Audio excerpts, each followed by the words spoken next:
I want to know, were the Founding Fathers really Christian? The Elephant in the Pew. Welcome again to The Elephant in the Pew, a daily video and podcast that looks at the world through a Christian viewpoint, engaging in topics everyone wants to discuss but nobody wants to talk about.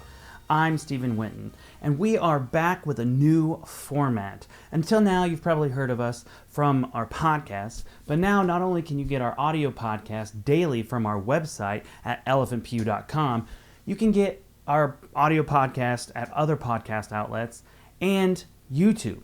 That's right. So punch that subscribe button and get the madness from Ryan and I every single weekday. Today, I'm continuing the discussion on America and Christianity. More specifically, on the people who installed our foundations over 241 years ago. The question that starts many arguments today is, was America started as a Christian nation?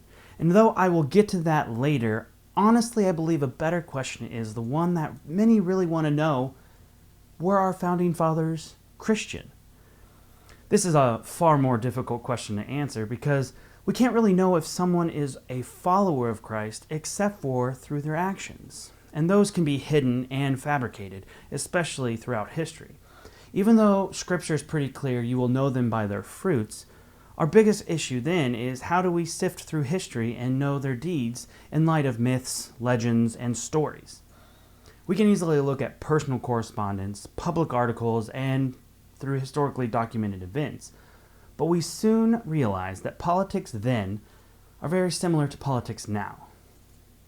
They're all about image. And the only difference between now and then was that the general regard and respect for Christianity was much higher than it is now. There is a movement in recent years to question the faith of our founding fathers.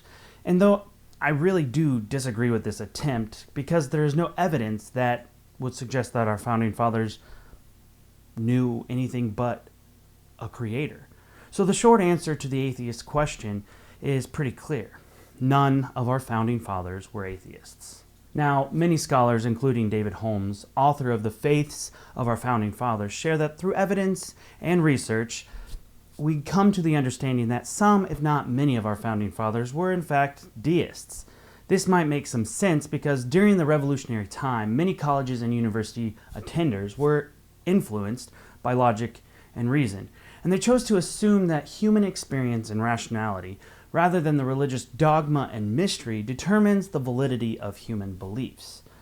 We know that most, if not all, of our founding fathers were college educated, and they were wealthy men. And because of this, it's easy to assume that all had heard and were probably influenced by deism. Holmes, in another article for Britannica.com, suggests that there are actually 4 points to consider if we are to determine out the faith of our fathers. Now, the first one is we should examine the founders' church involvement. And second, we should consider the evaluation of the participation of the founder, especially in the ordinances or the sacraments of his church. And then third, one should note that the religious language of the founder used in his public discourse, his private letters, and in any language he used throughout history.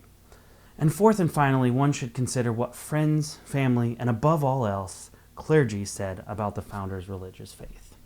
George Washington, for example, refused communion later in his life. Many of his pastors believed it was based on his deistic views. Thomas Paine, another founding father, wrote many books and pamphlets, such as Common Sense and his widely read The Age of Reason. Paine denies that the Almighty ever did communicate anything to man by speech, language, or vision, postulating a distant deity whom he called nature's God, which, ironically, is a term used in the Declaration of Independence. Holmes also states in his book that the U.S. founding fathers fell into 3 religious categories.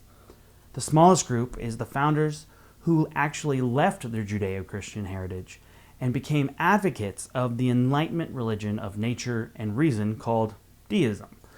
Second were probably the founders, there was probably the second largest, were the founders who remained practicing Christians.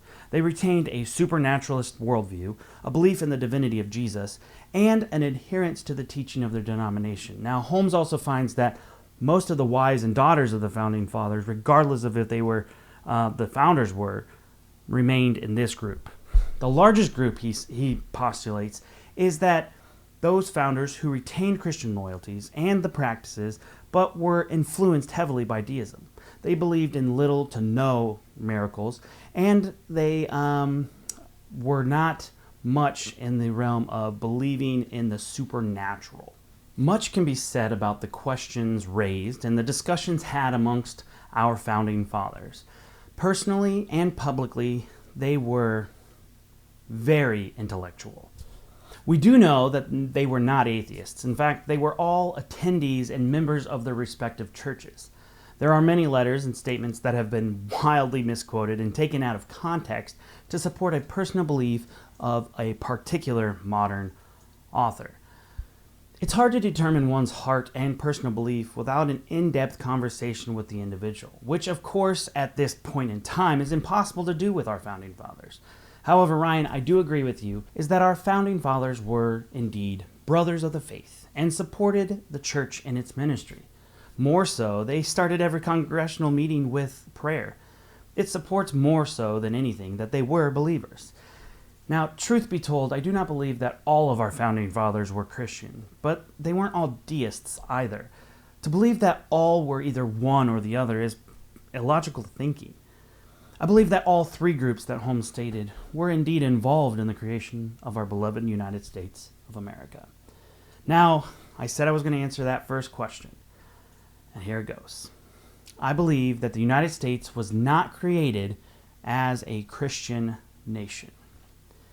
Now, if you're still here, let me clarify.